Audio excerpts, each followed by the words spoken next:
en nuestro fase de las terracerías. Son obras que ya se tienen y ya después vamos a vendría el pavimento. Dentro de del subdrenaje, nosotros vamos a tener lo que son los subdrenes, geodrenes, capas drenantes, drenes de penetración transversal y trinchera estabilizadora.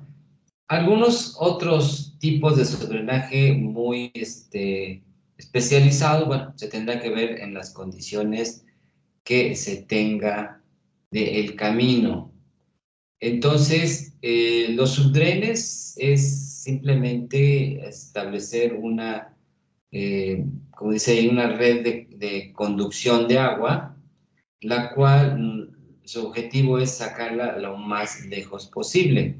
Actualmente ya se tienen mucho de subdrenes en la fabricación de tuberías perforadas. Antiguamente se utilizaban tubos de concreto y se perforaban a mano, se hacían las perforaciones a mano, o PVCs y se perforaban estos elementos a mano. Actualmente ya hay varios fabricantes que nos dan ya tuberías de concreto perforadas o ya tuberías un poquito más modernas en lo que serían ya elementos prefabricados, sobre todo hules, plásticos o algunos otros elementos más sofisticados, PADs, etcétera, etcétera, para recolectar el agua que nosotros tengamos dentro de la estructura de las terracerías. Esto de acuerdo a los niveles freáticos o a los escurrimientos que se tengan de los mismos cortes a la hora de cortar. Y si estamos cortando una zona donde tenemos un nivel freático alto, pues vamos a tener escurrimientos naturales. El chiste es controlarla y eliminarle lo más lejos posible de nuestras capas ya estructurales de lo que serían terracerías y de pavimentos. Dentro de estos subdrenes tenemos los más simples, donde se hacen excavaciones, las cuales van a estar en la zona de las cunetas, y esto es para captar el agua que venga en las capas provenientes de las terracerías o de cualquier otra capa por situaciones de niveles freáticos.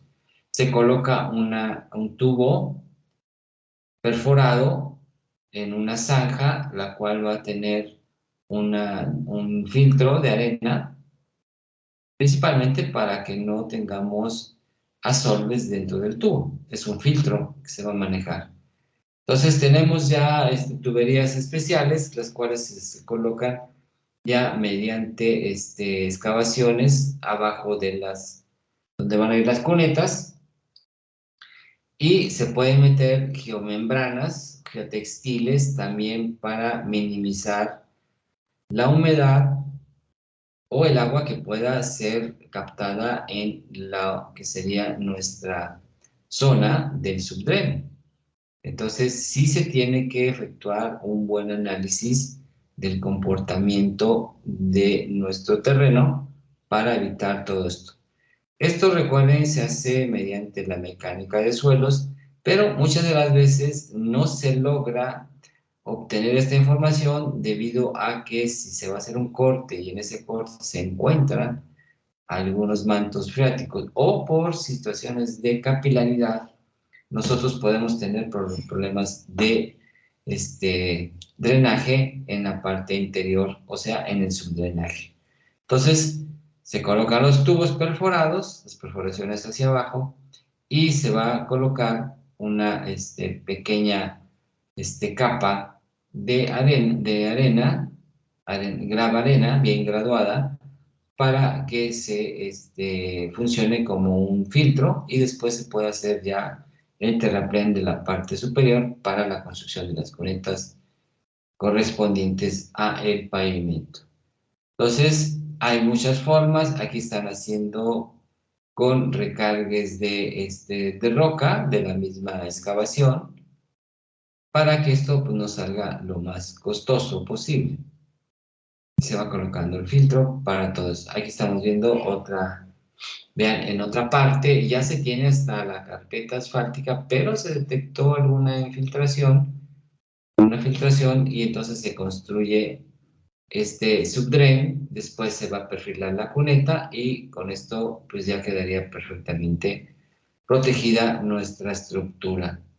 Aquí estamos viendo ya para casos más grandes, se puede colocar subdrenes en canales de captación para que el agua no llegue hacia el camino. Los geodrenes, que son muchos elementos que ya están bien diseñados, estos se utilizan geotextiles, geomembranas, como dijimos, como filtros en algunos de los casos, y sobre todo aquí algo importante, sobre todo en nuestras áreas, para evitar que tengamos desprendimientos o, como dice ahí, la migración de los finos. Y esto no nos provoque asentamientos o situaciones de estabilidad de nuestra estructura. Esto es para abatir el nivel freático, prever una tubificación o erosión del suelo de acuerdo a las características que se tenga en el terreno. ¿Ok? Una vez que se logre hacer esto, se puede hacer la salida mediante cajas de captación o simplemente con el mismo tubo hacia la parte más lejana del pavimento. Aquí tenemos varios tipos de subdrenes, vean, ya están algunos perforados, algunos un poquito más y algunas geomembranas que nos van a ayudar para que no tengamos este taponamiento, vamos a decir, de estas ranuras donde va a entrar el agua. Ya hay mucho de esto, hay catálogos para todo esto. Ahora, estos serían los subdrenes, capas drenantes. Estas capas drenantes se construyen con material, obviamente, granulares, una buena granulometría para evitar que tengamos eliminación de finos o de arenas delgadas, que esto pues no nos mantenga una estabilidad en el terreno. Entonces, esto se utiliza también para evitar presiones hidrostáticas o presiones neutras o de poro que nos pueden hacer una situación de capilaridad. ¿Ok? Aquí tenemos algunas capas drenantes donde se hace la estructura normal, pero se coloca una capa filtrante, también se llaman capas filtrantes o capas drenantes. Y entonces se dirige el agua hacia lo que serían las zanjas donde tenemos los tubos perforados para sacar el agua. En algunos casos se utilizan geomembranas especiales y ya no se utiliza ya material friccionante, sino que la misma elemento, mismo geodren, nos va a ayudar. Drenes de penetración transversal. Este tipo de elementos nosotros los utilizamos principalmente en los taludes. Como nos dice aquí, es para evitar la presión de poro y elevar lo que sería nuestro peso volumétrico o la densidad y provoque por cuestiones de gravedad, pues desprendimientos o fisuras o fracturas de nuestro talud. Principalmente se ven mucho en taludes de corte, pero también en algunos taludes de terraplén se pueden colocar mediante estos tipos de drenes. Son tubos perforados los cuales se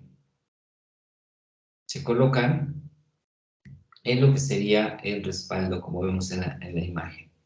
Ya después este talud se puede revestir, ya sea con pasto, se puede revestir con algún otro elemento. Estos tipos de drenes de penetración sí se deben de colocar de manera bien identificada para que no tengamos comportamientos adversos que nos provoque desprendimientos de estos taludes.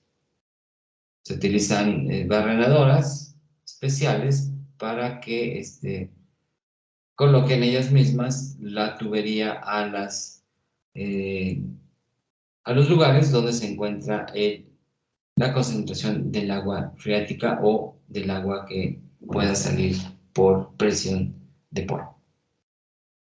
Trincheras estabilizadoras.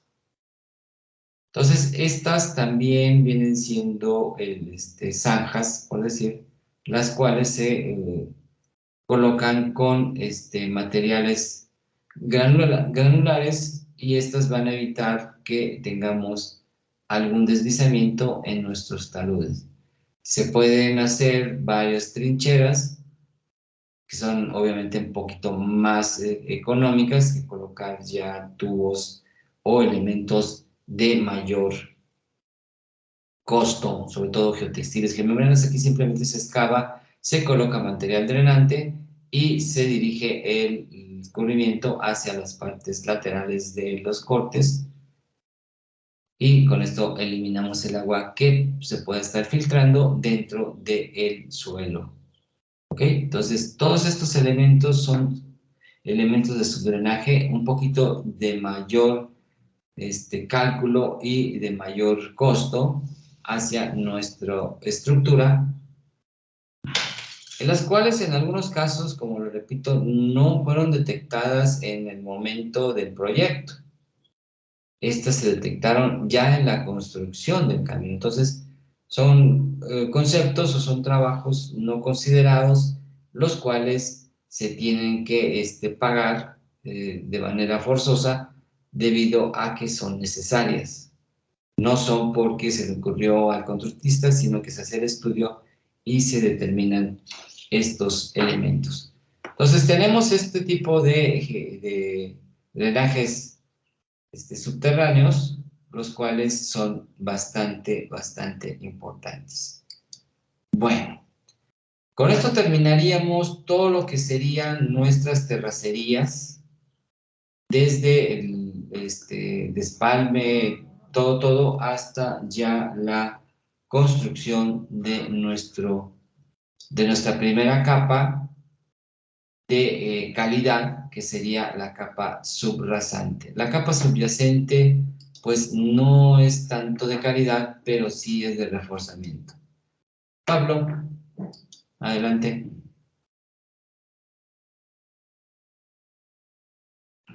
¿Qué tal, ingeniero? Buenos días. Buenos Disculpe, días. disculpe, para las obras de drenaje, ¿se ocupa como tal la delimitación de las cuencas, el cauce principal únicamente? Para las alcantarillas, Sí. sí, son mini cuencas. No es toda la cuenca, ¿eh? No la confundan con hicieron sus cálculos de toda la cuenca. Simplemente son mini cuencas que van a dar el paso del agua. Muchas veces una cuenca puede tener varias salidas y entonces sí tenemos que hacer todas las obras necesarias para evitar que se concentre el agua en una sola zona y nos perjudique nuestro camino, como vimos en el video, de que esto a lo mejor se encauzó esta cuenca a una sola zona y obviamente pues hizo el problema de el desbordamiento. Pero efectivamente todo lo que el agua que vaya a escurrir o atraviese el camino, sí se tienen que colocar las obras necesarias. Aquí no hay limitante de poner 2, 3, 4, 5, las que sean necesarias, se tiene que colocar. Pero sí se tiene que hacer un buen estudio hidrológico para que no tengamos nosotros problemas de acumulación de agua en zonas que provoquen pues fallas en nuestra estructura. Pero repito, todas las obras necesarias que se requieran para aliviar o simplemente para dejar pasar el agua, porque ese es el objetivo, dejar pasar el agua, no retenerla. El mayor error de una obra es retener el agua, sino que la debes dejar circular tal y como circula, sin ninguna modificación. salvo situaciones ya de gran volumen donde se hacen obras complementarias para encauzar el agua a un puente, puede ser, pues sí, pero hay que analizar la cantidad de agua que va a escurrir. ¿Algo más? ¿Cómo de qué capacidad la cuenca? Yo vi que de 200 hectáreas es para hacer el estudio de, ay, no creo cómo se llama el método, el racional. Método racional. Bueno, Entonces, ya si tenemos cuencas muy pequeñitas, escurrimientos muy pequeños, pues a lo mejor, pues simplemente por cuestiones superficiales se puede dar paso al agua. Ya sería la situación de criterio del analista. Hay mucha metodología para calcular escurrimientos. Esto va a depender del estudio topográfico, el análisis correcto de la cuenca, de la mini cuenca. Ese es el dato que te va a dar origen a los escurrimientos. Recuerden también los factores que se tienen del tipo de terreno, porque podemos tener una cuenca muy grande, pero el escurrimiento mucho va a ser absorbido y pues el agua no va a atravesar, sino que va a ser para situaciones de subdrenaje. Entonces, ahí tendríamos que observar bien en un buen estudio para poder determinar qué puede suceder en el paso de esta agua. ¿Se va a escurrir toda por arriba? Entonces, aquí entraría la mecánica de suelos. ¿Qué tipo de permeabilidad tienes en el suelo? Si es una cuenca muy grande, pero son arenas, pues toda el agua se va a filtrar. Entonces, sí hay muchos factores o muchas variables que determinan el tamaño. Obviamente podemos tener un tamaño muy grande de cuenca, pero pues no podemos decir que toda el agua va a escurrir en un solo punto. Es análisis, ¿eh? Yo no te puedo decir exactamente si sí o si no, hasta que no se tenga ya los datos tanto de gabinete como de campo. Se necesitan muchos estudios. Ahorita para nuestro trabajo, pues tratar de imaginarnos qué tipo de suelo es, si tiene un coeficiente de permeabilidad o de conductividad hidráulica pues alto, pues tenemos filtración, entonces todo va a depender de su criterio ahorita. Ya en la ejecución real sí se necesitan muchos estudios para identificar cómo va a ser esos escurrimientos. Porque también vamos a tener escurrimientos provocados por escurrimientos de corte de taludes donde tengamos niveles freáticos altos. Entonces se combinan ahí, entonces sí tenemos que ver también esta situación. ¿Alguna otra situación?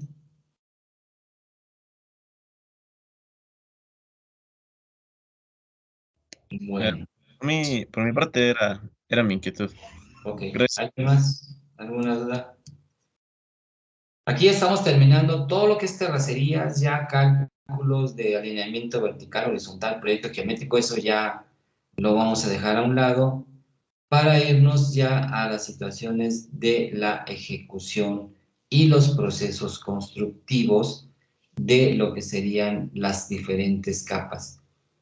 Ya sabemos que vamos a hacer corte, ya sabemos que va a tener tipo de material, de acuerdo a nuestro factor de variación volumétrica, todo eso ya lo tenemos entendido, ya lo hicimos, ya calculamos, vamos a mover 500,000 metros cúbicos de material, qué tipo de equipo. Aquí ya entraría todo lo aprendido en procesos constructivos, maquinaria, costos, mecánica de suelos, etcétera, etcétera. Se combinan muchos aspectos para poder realizar nuestro trabajo.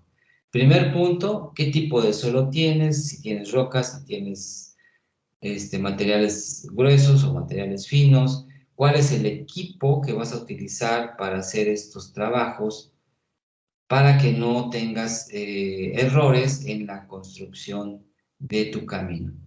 La maquinaria que se va a utilizar es maquinaria grande. Se eliminan por situaciones de volumen de obra a ejecutar, se eliminan las retroexcavadoras, las manos de chango, las pachas o todas. Ese tipo de equipo no es conveniente en un camino. O sea, no estoy diciendo que no sea necesario, sí, pero es necesario para situaciones ya de arriba de la subrasante, para hacer acarreos pequeños, para hacer excavaciones pequeñas, para hacer cargas o movimientos pequeños. Pero para terracerías no son equipo bueno, no son equipo que tenga la capacidad y el rendimiento adecuado. Entonces ya se utiliza maquinaria grande, maquinaria, tractores, bulldozers, angledozers, trascabos, payloaders, excavadoras, ya sea Poclain, ya sea cualquier marca, pero ya de dimensiones, pues ya para terracerías de gran tamaño. Hay que conocer, y esto sí se va a pedir en el proyecto, rendimiento de la maquinaria y cálculo de costos horarios, de lo que sería todo esto que se va a utilizar en la construcción del camino. Entonces, todo lo que se va a hacer, tanto proyecto geométrico, etcétera, etcétera, todos los volúmenes, todo lo que se va a realizar, se va a determinar el presupuesto de las terracerías, incluyendo drenaje, subdrenaje, que se pueda manifestar en la ejecución de nuestro tramo. ¿Ok? Entonces, todo lo que se calcule, todo lo volumetría, etcétera, etcétera, se deberá de reflejar en un costo, ¿verdad? Un costo directo. No vamos a hacer el análisis de un precio unitario, sino va a ser el análisis de un costo directo. No entran utilidades, indirectos, financiamiento, nada de eso. Solamente el costo directo, lo mínimo requerido para la ejecución del trabajo. Todo lo demás es administrativo. Pero necesitamos conocer mano de obra, maquinaria, herramienta, equipo, materiales, todo lo que se aprendió en costos, así como lo que sería maquinaria correspondiente, rendimientos, tipo de análisis de rendimiento. Todo eso sí se va a solicitar en su proyecto y va dentro de la memoria de cálculo. Además, el proceso constructivo, cómo van a ejecutar la obra de las terracerías, cómo van a hacer el desmonte, el despalme, el corte, el terraplén, el sobreacarreo, sobreacarreo, el acarreo, la construcción de la capa subyacente, de la subrasante.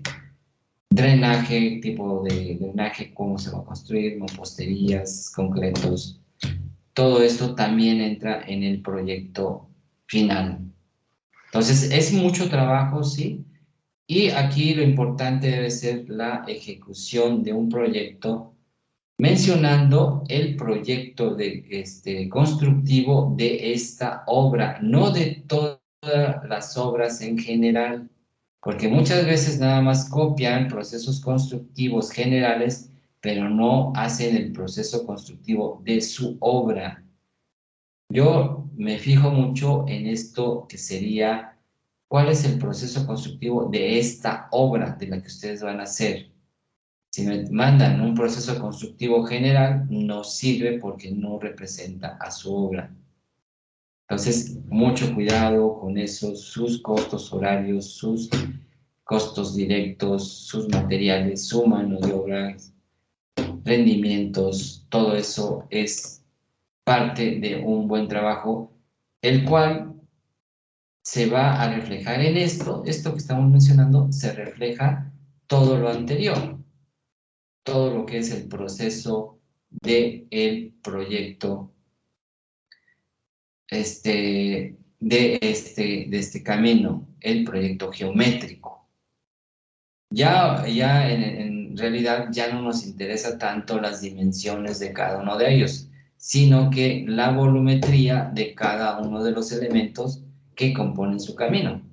¿Ok? Entonces yo reviso un volumen de corte que tengo que ver, pues su curva masa, su movimiento de tierras, sus áreas, su diseño y me voy hacia atrás hasta determinar las dimensiones correctas. Ampliaciones sobre elevaciones, todo esto representado en sus secciones transversales. Entonces, se revisa todo, o sea, todo esto es una secuencia de elementos que vamos a ir haciendo para llegar a un monto.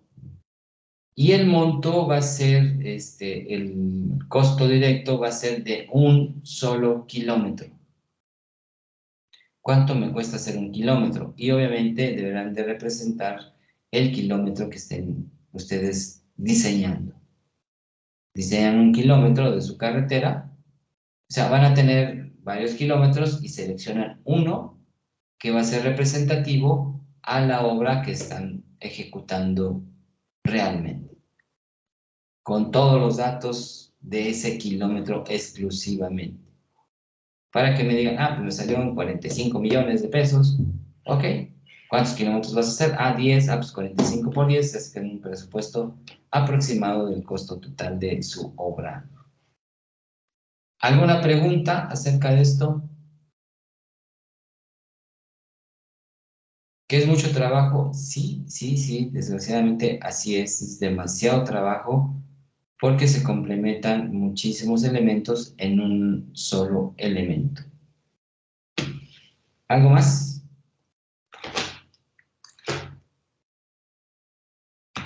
¿Nada? Ok. Bueno, continuando esto, ya vimos todo lo correspondiente y vamos a ver ahora algunos videos de cómo se hacen las cosas. Ya habíamos visto videos de despalme y de desmonte, algunas imágenes de corte y algunos tipos de maquinaria que se está utilizando en nuestro tramo. Primero vamos a ver, y esto es para que veamos la última generación de maquinaria correspondiente, hablando de cortes. Vamos a ver la primera parte, vamos a ver cortes, la segunda parte vamos a ver terraplenes, y después vamos a ver las diferentes capas, la subyacente y la subrasante, cómo se hacen estos trabajos.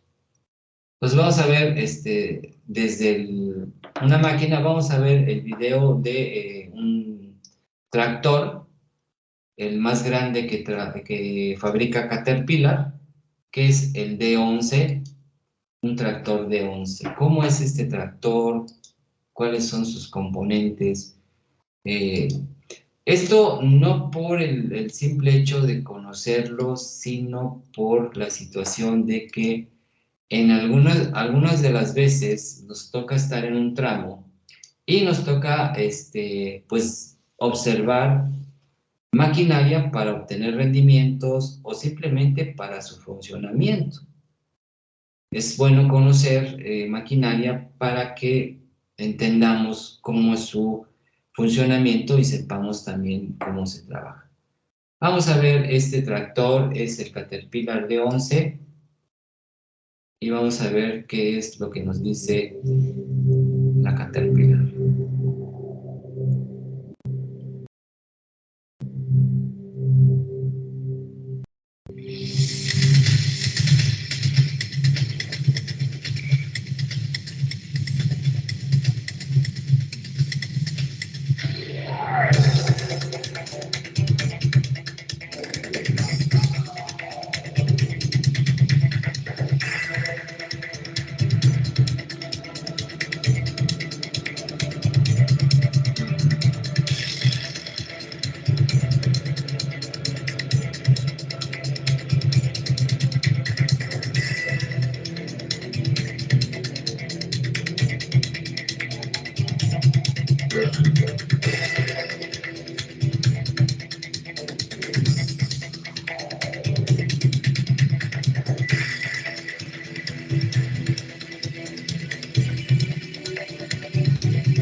Ok. Bueno, entonces vimos el equipo, es uno de los más grandes que hay y sus diferentes componentes de este tractor. Y viene lo siguiente. ¿Quién me dice qué es lo más importante de un tractor? Tractor sobre cadenas, tractor sobre orugas. ¿Cuál es lo más importante del tractor? ¿Quién me dice, por favor? O para ustedes, ¿cuál es lo más importante de este tractor? La hoja y la cantidad de material que puede mover. La hoja, ¿cómo se le conoce a esta hoja? ¿Hoja qué? ¿Cómo le llaman? No recuerdo. ¿Alguien sabe cómo se le llama a este tipo de...? ¿No es el aditamento, Inge? No. Estos aditamentos son otros. Actualmente los tractores son, pues bastante modernos y son muy Es el prácticos. esclarificador, ¿no? No, los tractores no tienen descalificadores. Estoy buscando alguna. ¿Perdón? ¿Perdón? No escuché.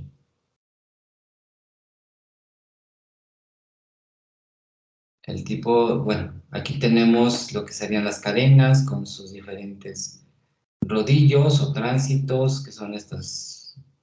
Todo eso debe de tener un mantenimiento adecuado para su desgaste, como es acero con acero, ya pues sí se desgastan y esto hay que cuidarlos muchísimo para evitar mucho desgaste de las cadenas o de las orugas correspondientes. Pero hablando de las hojas, estas obviamente se llaman hojas, ¿alguien sabe?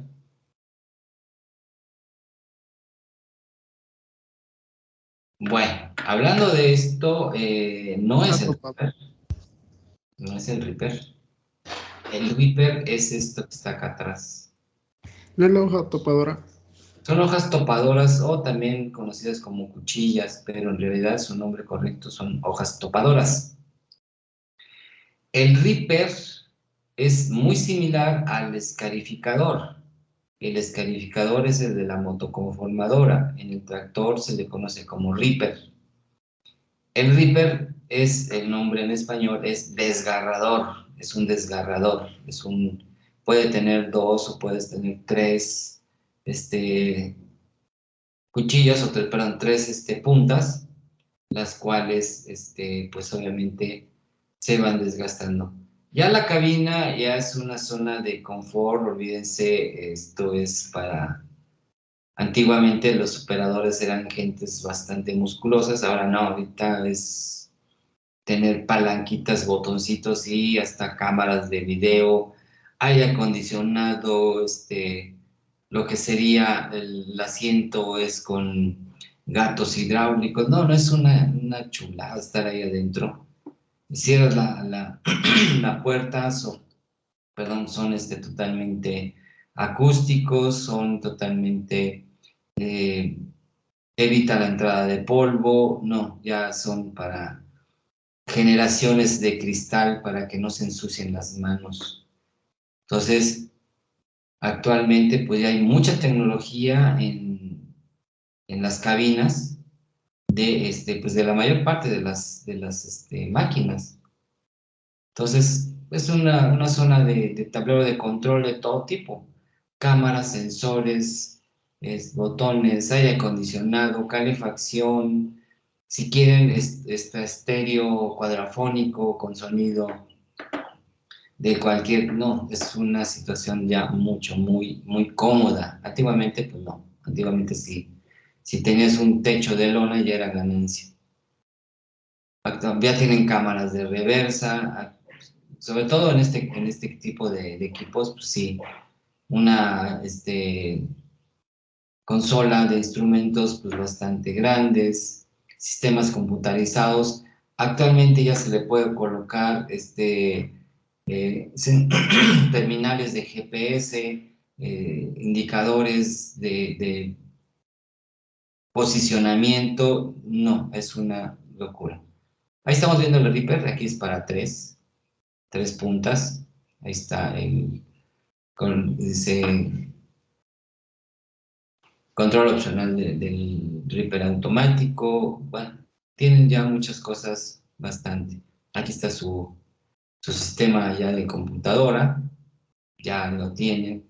Obviamente son ya equipos muy modernos, ya no tenemos tanto problema. Bueno, hablando de la hoja topadora, ¿alguien me puede decir cuántas hojas topadoras existen?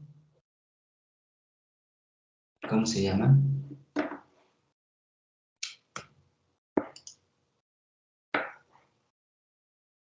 Hay de diferentes tamaños, hay de diferentes formas, para diferentes tipos de tractores. ¿Sí, Uriel? Bueno, pues tenemos la universal, la recta universal, la recta, la de radio variable, la hoja C. Ok. Esta que estamos viendo, ¿cuál es?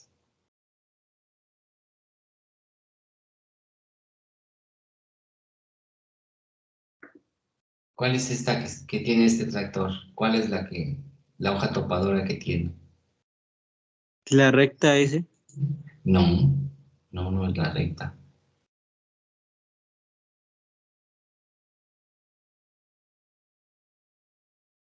Es de las más grandes de capacidad.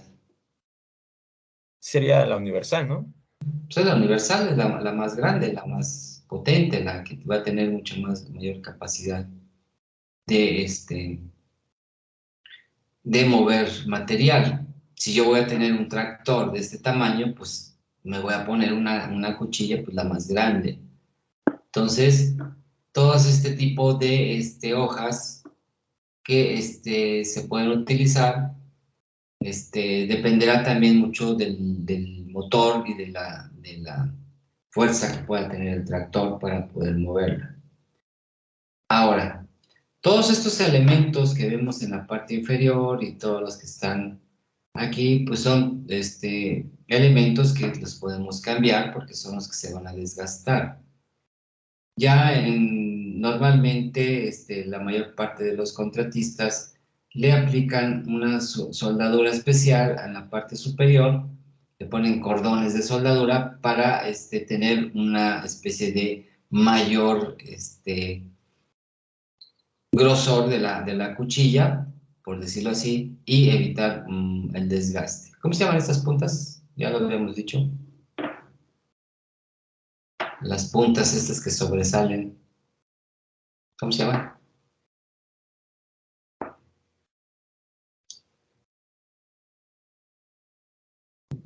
¿Cuchillas? No, la cuchilla es todo. No lo vas a encontrar en tus apuntes, aunque lo busques.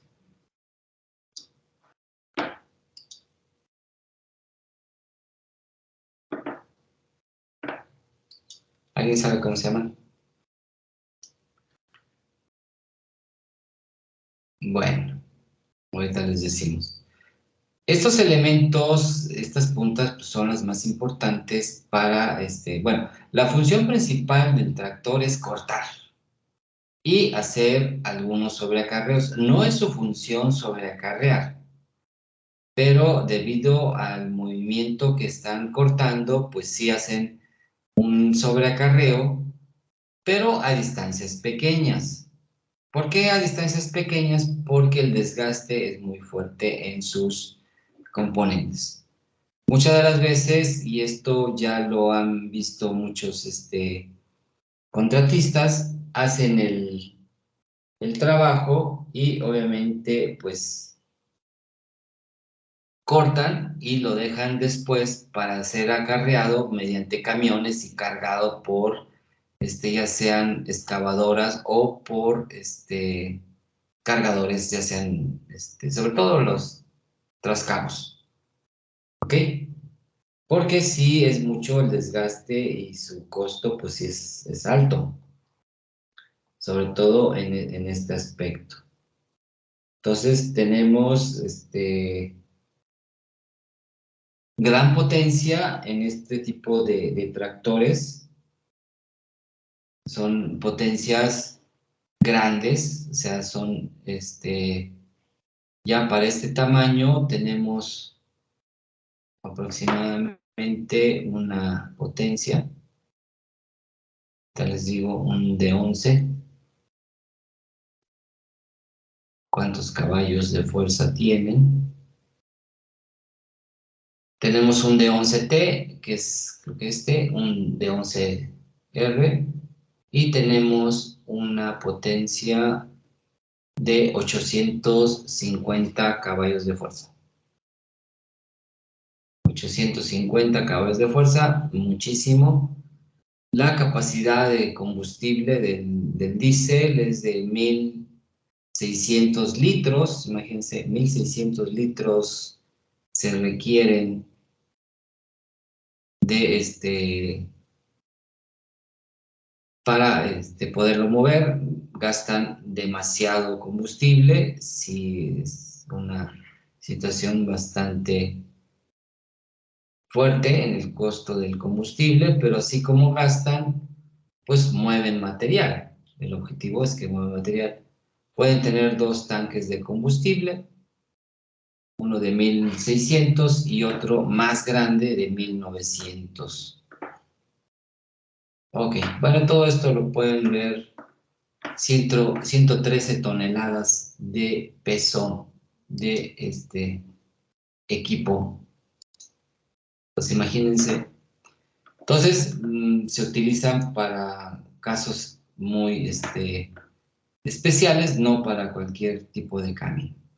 Entonces, estos son los tractores. Lo principal es tener una buena cuchilla y dependiendo del tipo de material, aquí también viene siendo una investigación, puede ser mediante cuchillas universales o pueden ser tipo SU, pueden ser más pequeñas. Las rectas no tanto para corte. Acuérdense que nosotros vamos a cortar, vamos a abrir la montaña, vamos al cerro. Entonces no vamos a usar una cuchilla recta porque no tenemos la potencia. Podemos utilizar una U, sí se puede utilizar, para poder hacer estos trabajos. Bueno, todo esto lo pueden observar en los manuales correspondientes o en la misma maquinaria para determinar su rendimiento. Dependiendo de la capacidad de la cuchilla o de la hoja topadora, requerimos saber cuánto es el rendimiento para saber su costo horario. Bueno, ahora, ya vimos el tractor, vamos a ver algo que hace el tractor. Vamos a ver un tractor haciendo ya un trabajo más. Y vamos a ver el mismo tractor de 11, pero ya trabajando. Este video es de una obra donde se están mezclando diferentes tipos de maquinarias en uno solo. Okay, vamos a ver esta máquina que hemos visto. Tiene una cuchilla tipo U, no tiene la universal como la otra, pero vamos a ver cómo es. Okay. Bueno, lo vamos a ver en la próxima clase. La próxima clase vamos a ver esto, ya se acaba la hora, dura un poquito más, entonces ya no nos da tiempo. Mañana vamos a ver ya el trabajo de cómo se hacen los cortes y algunas otras características que deben estar incluidas en nuestro presupuesto que ya tuvieron que haber sido analizadas en nuestro proyecto geométrico. Ok, pues vámonos, nos vemos el día de mañana. Mañana continuamos con proceso constructivo ya en la operación de cortes, terraplenes y subyacente y sobrasante. Pues vámonos, nos vemos el día de mañana. Hasta luego. Bye.